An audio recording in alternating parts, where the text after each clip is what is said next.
What's up, guys? In today's video, I'm going to be showing off a project I'm doing. It's upgrading my panel again. So here is my old fire panel. It's made with snap circuits,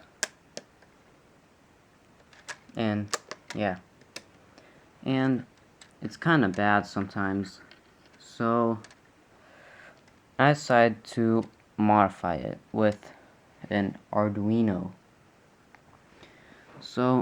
and a breadboard. So I just remembered I can have this, and with these I can technically connect these two.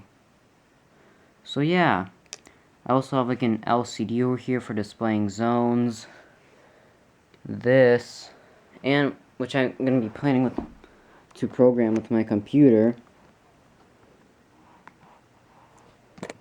So right over here is a prototype I made in Tinkercad for my system, and I'm going to be doing a video on that maybe later, but yeah, I hope this goes well. Anyways, bye.